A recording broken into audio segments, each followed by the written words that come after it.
Now more than ever, the movie industry is relying on a constant stream of reboots and remakes, both creatively and commercially. In 2025, 3 of the top 10 grossing films were remakes in Lilo and Stitch, How to Train Your Dragon, and Superman, with the Fantastic Four: First Steps falling just short of a top 10 spot, and Wuthering Heights is right now leading the way in a still very young 2026. While it may not be the most popular move with cinema goers the world over, this has become something of a staple and a cornerstone of the entire market.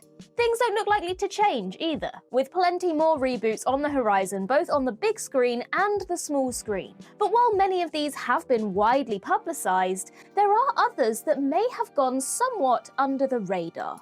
So with that in mind, I'm Ellie for Whatculture, and these are the movie and TV remakes you didn't know were coming. Starting with The Exorcist. If you're looking for the most iconic, influential, terrifying, and controversial horror film of all time, The Exorcist has to be near the top of the list for every category. William Friedkin's 1973 outing was a genuine game changer. It was utterly unique and is still relevant to this day. Like many in the genre, the film proved popular enough to sprout sequel after sequel, with exactly none of them being anywhere near as good as the original. Not even in the same league, which could also be said for the TV series as well. In 2027 will come a new direction for the franchise, which will see it rebooted. While nothing anybody could do will possibly recapture the same lightning in a bottle as in 1973, if there is one man that has the best shot, it is Mike Flanagan. Flanagan has become something of a horror legend in a relatively short span of time, helping to create the likes of The Haunting of Hill House and others, as well as an upcoming series rebooting another legendary horror story, Carrie. Now, while The Exorcist is a different beast altogether, Flanagan alongside Scarlett Johansson just may be the ones to do it justice. Or, inevitable comparisons to the original will doom it to being forgotten at best. You don't need me to tell you that it's a crazy, unpredictable world out there, and for movies that means mergers, acquisitions, licensing weirdness, and a whole bunch of other things that can stop you from watching the stuff you want to watch, and when. You'll be there scrolling, looking for, I don't know, the 1987 horror vampire classic Near Dark, only to find that it's nowhere to be found. What's with that? Luckily, our good pal Norton VPN, who I'm still calling Ed Norton VPN for full, much to the chagrin of my employers, is here to help us movie lovers out by letting us watch what we want, when we want. Scan the QR code on screen or use the link in the description and you can get 54% off your first year's subscription, working out as little as $4.17 per month, or £2.50 a month if you're in the UK like yours truly. Again, that's less than $5 a month to watch the stuff you love and look after your privacy while you do it. And hey, if you decide you don't want to keep going, Norton also has a 60-day money-back guarantee too, which is just proper lovely it is. A big thank you to Norton for sponsoring this video. You are, and always have been, my favourite Norton. Kick-Ass. Though it could happen for a number of different reasons, you could largely expect to see a movie or TV show rebooted either as something of an homage, to bring it into the modern day, or to try and earn a quick buck exploiting nostalgia. What isn't quite so common, in that it's difficult to imagine it happening at all, is a creator rebooting their own work. This is, however, what Matthew Vaughn will attempt with a new take on Kick-Ass. Getting in before the world largely got tired of superheroes, the fun, foul-mouthed, self-contained stories of Kick-Ass and its sequel were incredibly popular. A trilogy-making third chapter never came, which is something that Vaughn will try to rectify, not with a legacy sequel, but with a brand new trilogy. What's more is that though no other details or casting news have been revealed, the first of the 3 films, titled School Fight, has already been shot. The sequel, tentatively titled The Stuntman, will follow before Kick-Ass finishes off the series. Now, with no real news since January 2024, the timeline on all this is unclear. But with the Kingsman and Argyle franchises seemingly dead in the water, this appears to be a priority for Vaughn. Baywatch. Such is the obsession with old projects from the past that the film industry has now arrived at multiple reboots of a property whose first reboot didn't quite pan out the way as was hoped. Seriously, at what point is defeat admitted? Baywatch was an incredibly popular and iconic TV series, but was a product of its era, with projects now needing more than annoyingly good-looking people running across the beach in slow motion. As such, the 2017 reboot with Dwayne Johnson and Zac Efron, two of the most annoyingly good-looking people out there, fell flat on its face. So is the property left to rest? No! Surely a rebooted TV series with more direct ties to the original will work, right? Well, that's what seems to be the thought process behind the new Baywatch take. That will see Mitch Buchanan's son appear in the form of Stephen Amell. David Chokachi has also been cast, reprising his role as Cody Madison from the original series as something of a mentor for Amell's Hobie. Of course, anything could happen, and the show could turn into an absolute smash hit. But at this point, it does feel more like flogging a dead horse than getting back on it. The Pink Panther. Stretching back to its origin in 1963, the Pink Panther has developed into something of a strange franchise, with two distinct and separate aspects. The films have revolved around Inspector Clouseau, famed for his retrieval of the famous Pink Panther diamond, while the animated series has spawned a successful run from an actual cartoon Pink Panther character. Reportedly, a new reboot will see both sides of that coin come together, utilising the talents of Jeff Fowler, who brought Sonic the Hedgehog to life in a similar way. Blending live action with a CGI character has come a long way from Who Framed Roger Rabbit to the likes of The Jungle Book, and the aforementioned Sonic series, and the Pink Panther looks set to add its name to that list. Never before has the actual Panther himself appeared in the live-action films outside of the opening credits.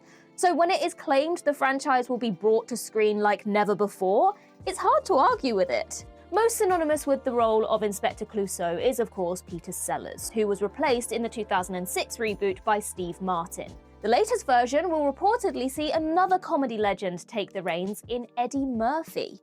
Miami Vice. While you could argue that some reboots are produced with the view to bring old films and shows to a whole new audience, there is undoubtedly the crucial element of nostalgia at play. There has to be some kind of want to return to the time when such projects were successful. There are few decades film studios have more nostalgia for than the 80s, with reboots and legacy sequels coming in droves, including, of course, Top Gun Maverick. Helmed by Joseph Kosinski, the director made one of the best legacy sequels of all time, and will now turn his attention to another 80s franchise. This time it will be a reboot rather than a sequel, and while Top Gun was brought into the modern day, 2027's Miami Vice will reportedly stay firmly planted in the 1980s. The show originally ran from 1984 to 1989, with the new version promising to bring to life a similar era 40 years later, reportedly exploring the decade's glamour and corruption. The 2006 outing did little to make the property relevant again. Even Colin Farrell wasn't happy with it. However, the new project, slated for a 2027 release, is rumoured to be eyeing Austin Butler and Michael B. Jordan for the lead roles of Crockett and Tubbs, which seems like a partnership that would be fun in any dynamic. Murder, She Wrote. There are some characters that just feel like they were made to be played by one single person. Robert Downey Jr. is Tony Stark. No one could pull off Deadpool like Ryan Reynolds, and Bryan Cranston was simply a revelation as Walter White. However, that doesn't mean that those roles won't eventually be rebooted and recast. As a collective, an audience just has to hope that whoever comes in can do it justice, which is exactly how it feels for the upcoming Murder, She Wrote movie. The series ran for 12 years between 1984 and 1996, with Jessica Fletcher being made famous by Angela Lansbury. She was nominated for an Emmy every single year she played the character, and has left some mighty big shoes to fill. However, the casting of Jamie Lee Curtis as the legendary sleuth is one that could prove to be simply inspired. The bona fide legend will be teaming up with Jason Moore, director of Pitch Perfect and the upcoming Legally Blonde series, and producers Phil Lord and Chris Miller, who frankly seem incapable of making a bad film. Tangled. In a sense, this one isn't too surprising, because it feels as though every single Disney animation film will eventually be brought into live action. In fact, at the time of recording, the only official Disney princesses to not yet be reimagined in such a way are Merida, Raya, Pocahontas, Tiana, and Rapunzel. The latter, however, will not be counted among that list for too much longer. 16 years after the original release, which now seems like an eternity against the mere decade it took to remake Moana, Rapunzel and Flynn Rider are getting the inevitable remake treatment. This one may have flown under the radar since the project was initially shelved. Though announced in 2024, the poor box office performance of Snow White shook Disney's confidence in the concept, until Lilo and Stitch stormed across the billion-dollar mark and set the world to rights again. Since then, Tegan Croft and Milo Manheim have been cast as Rapunzel and Flynn, respectively. And the rumours suggest that the slam-dunk casting of Catherine Hahn as Mother Gothel may be imminent. Cujo. Stephen King has always been a popular source for film and TV adaptations. However, in recent years, this has excelled to ridiculous levels. The Life of Chuck, Salem's Lot, The Long Walk, The Running Man, The Monkey, The Institute, and It, Welcome to Derry all came out within the last 2 years, and the aforementioned Carrie reboot on the books for 2026. Add to this a new version of arguably one of the prolific writer's more upsetting stories, Cujo, rebooting the original 1983 outing that itself adapted King's novel of the same name from 2 years earlier. The story revolves around a family dog, the titular St. Bernard, getting bitten by a bat and going on what is a rabid killing spree. At one point, trapping the mother and son in a car and forcing a kill or be killed situation. Think Old Yeller, but even harder to watch. There is no current timetable for the film's release, nor has anything been revealed with regards to casting or story outside of the source material itself. All that is known right now is that Roy Lee will take the producer's chair for yet another King adaptation. It will release on Netflix and will, in all likelihood, be traumatizing. Basic Instinct. There are some films that feel so iconic and caught lightning in a bottle in such a way that the very idea of a reboot feels off from the very start. 1992's Basic Instinct certainly falls into this category. If we're being totally honest, the film is largely remembered for that one scene above anything else. Something that of course wouldn't fly the same way today as it did 30 years ago, even in the context of it being the erotic thriller that it is. So it begs the question, why would anyone look at Basic Instinct and decide it needed another go around? And also, why would Joe Eszterhas return to write it? Eszterhas penned the original and has been tapped to do the same this time around, in a similar way to how Jurassic Park scribe David Koepp wrote Rebirth. This, however, was as a legacy sequel desperately trying to reclaim that original magic rather than a complete reboot. As if there wasn't already a big enough mountain to climb, original star Sharon Stone has added a few feet to the top by coming out and questioning it. There has already been a critically panned revisit to the franchise with a sequel in 2006, which Stone seemingly thinks is reason enough to believe the reboot doesn't stand a chance either. Faces of Death. Some movies have found fame over the years largely because of factors outside of the runtime itself. The perception of the Blair Witch Project, for example, and the whole debate over whether it was real or not lent it an air of mystery and intrigue that simply couldn't be matched by any sequel or remake that followed. And the same will likely be said about Faces of Death. The original from 1978 caused a similar stir in regards to people not knowing exactly how much reality was on screen. While the Blair Witch Project presented the film as a real-life mystery, Faces of Death forced audiences to question whether the violence being shown on screen was real or not. As such, the upcoming remake will likely suffer, as it doesn't have this external mystique surrounding it.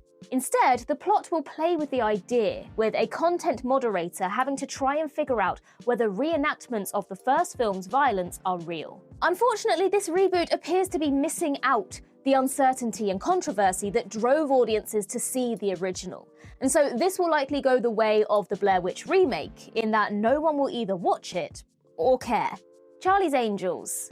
Charlie's Angels was something of a staple of the early 2000s action scene, with the initial big screen reboot of the TV series dropping in 2000 before the sequel, Full Throttle, released 3 years later. Unfortunately, the 2019 reimagining simply couldn't get off the ground. Going even further than that, it was arguably one of the most talked about box office bombs in recent memory. Director Elizabeth Banks has since expressed some strong opinions on why the film failed, while star Kristen Stewart has herself even said that it was never going to work without the involvement of Cameron Diaz, Lucy Liu, and Drew Barrymore. According to new reports, however, that could change with yet another reboot just 7 years after the last. Yes, Sony is once again reviving Charlie's Angels in another attempt to bring the franchise into the modern day.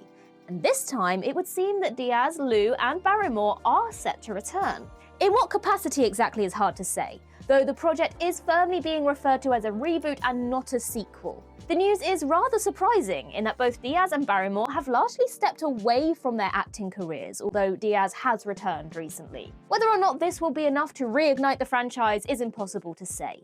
But almost automatically, it will likely lend the new version more interest than the previous one right off the bat. Desperate Housewives. Arguably, TV shows can be harder for audiences to let go of than films. Watching weekly episodes or binging at home for potentially years and decades can form attachments that some may not be ready to give up on when the time comes. As such, Desperate Housewives creator Mark Cherry has been constantly bombarded with questions about when and if the show would return. Though his own idea may have been a prequel, the iconic cul-de-sac will be revisited in a reboot surrounding a completely new cast of characters. Wisteria Lane, set to be produced by Kerry Washington, will bring the same premise of the picture-perfect, tight-knit community of frenemies, awash with an undercurrent of dark secrets. The initial details forego any mention of any returning characters, but there is always room for a little nostalgia in these projects, and if Eva Longoria wants to show her face, would anyone truly be against it? While some reboots, many that are on this list, try and take the project in a truly different and sometimes radical direction, the intent here seems to be to keep the tone as close to the original series as possible, only with a bit more social media involved. And honestly, this seems like a natural next step, and could work in the show's favour. Magic. Sam Raimi is a name that has been synonymous with horror ever since the iconic Evil Dead in 1981. The last 2 decades have in fact seen the man direct more Marvel movies than horror outings, but 2026 saw his triumphant return to the genre. Send Help was simply exceptional from beginning to end, and thankfully Raimi is sticking with horror in the near future. Though not in the director's chair this time, he will act as producer for a remake of Magic. The 1978 outing was directed by Richard Attenborough, and revolved around the ventriloquist dummy of Anthony Hopkins' Corky going on a killing spree. Raimi will be joined on the project by several other names familiar with the world of horror. Weapons' Roy Lee will also be producing, while the script will be penned by Mark Swift and Damian Shannon, writers of Freddy vs. Jason and the remake of Friday the 13th. Whether such a film can live up to the likes of Anthony Hopkins and Richard Attenborough remains to be seen. But with Raimi involved, audiences could be in for a fun ride. Judge Dredd. When Dredd released in 2012 as a new take on the franchise that first appeared on screen with Judge Dredd in 1995, it achieved something that eludes most reboots. It wasn't completely hated, and there were actually calls for a sequel that were never answered. Carl Urban followed in Sylvester Stallone's footsteps nicely, but no further projects came. Instead, there is a new Judge Dredd movie on the horizon, this time being made at the hands of Taika Waititi. After Thor Ragnarok, the director became a mainstream sensation, and went on to make the exceptional Jojo Rabbit, and became involved in the Star Wars universe. However, the abysmal Thor Love and Thunder saw his stock plummet. There appears to be little to no interest in his Star Wars film, which is reportedly still in the works, and even less in his reimagining of Judge Dredd. It's hard to picture the typical Judge Dredd character and tone combining well with Waititi's trademark brand of silly humour. Of course, this was the case before he took on the God of Thunder, which suggests that the project does have the potential to be a fun new direction for the franchise. But it could also be another Love and Thunder, and nobody wants that. The Magnificent Seven. Perhaps reboots wouldn't be looked at with such a stigma if studios took films that never quite lived up to their potential, or bad films that could have been good and gave them another chance. That, by and large, however, is not what happens. Reboots are genuinely plays on nostalgia, and standing on the shoulders of what came before, which is why The Magnificent Seven will be getting yet another iteration.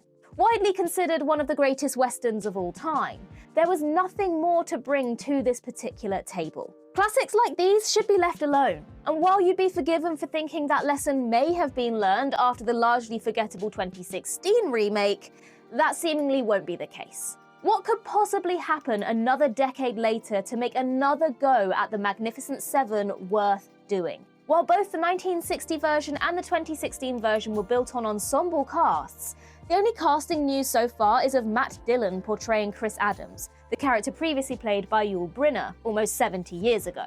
Unfortunately, it feels as though regardless of the cast for this one, the project will be doomed to fail. Threads.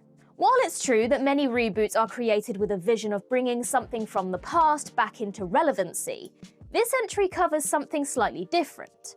The subject covered in Threads, the English TV movie from 1984, was just as relevant when it released as it is in the modern day. The film took an unflinching and brutal yet realistic look, without exaggeration or pandering, at the effects of a nuclear war. It is the kind of thing one doesn't forget, with images that simply cannot be unseen.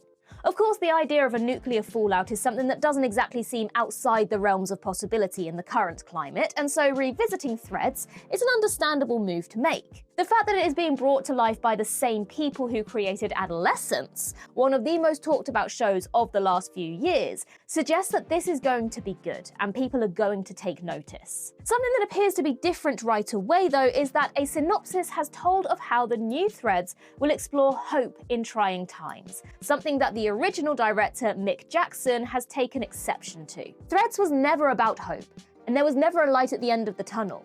There simply were no winners. It will be extremely interesting to see exactly how this is handled. Night at the Museum. With Night at the Museum, Fox and Sean Levy created a perfect family franchise that remained enjoyable and never outstayed its welcome. It's a solid trilogy, and you could argue that both fans and creators couldn't ask for anything more than that. However, calls for a fourth film have been persistent, with 2022's animated Night at the Museum Ka-Mun-Ra Rises Again on Disney Plus failing to scratch that itch. While Ben Stiller may have returned to the Sandlerverse in recent years, and with Focker-in-Law on the horizon, it seems a return to the Smithsonian is largely out of the question. Rather than a new installment in the original series, Night at the Museum is getting a revamp and a reboot. Though currently outside of Sean Levy's return as a producer and the fact that it will focus on a new story with new characters, there isn't too much known for the moment. The threequel, Secret of the Tomb, only released in 2014, but it seems as though Hollywood is waiting less and less time to reboot properties these days. Has enough time passed for fans to open themselves up to a museum without Stiller front and center? Who can say? The Holiday. It may make viewers of a certain age feel even older that The Holiday turns 20 years old in 2026. It's a bona fide Christmas classic with a lot of heart, and anybody brave enough to try rebooting it will have some big shoes to fill. Enter Apple TV+, where a limited series adaptation of the story is in the works. The same basic premise will remain, where two women on opposite sides of the Atlantic Ocean trade houses and find love in the process, but with an entirely new cast of actors and characters. The original was able to boast the star power of Kate Winslet and Cameron Diaz, alongside rom-com royalty Jude Law and one of the best performances of Jack Black's career, without any one of them standing out above the rest. Seriously, there is a reason why the film is so loved 2 decades later, and that kind of magic feels like it will remain elusive. Its charm and wit, the chemistry between the two pairs of actors, and the characters audiences almost had no choice but to root for are going to be incredibly hard to recreate, and anything less is likely going to feel like a disappointment. The Girl with the Dragon Tattoo. There have been 2 major adaptations of the iconic Girl with the Dragon Tattoo from 2005.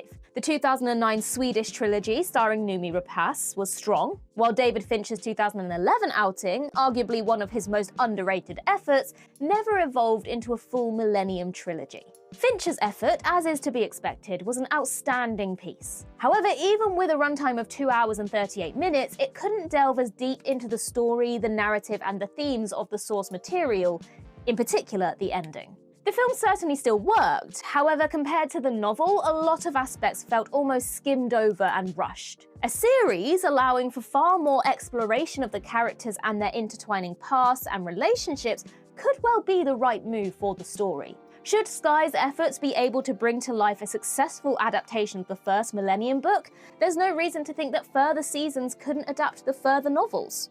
And finally, The Mist.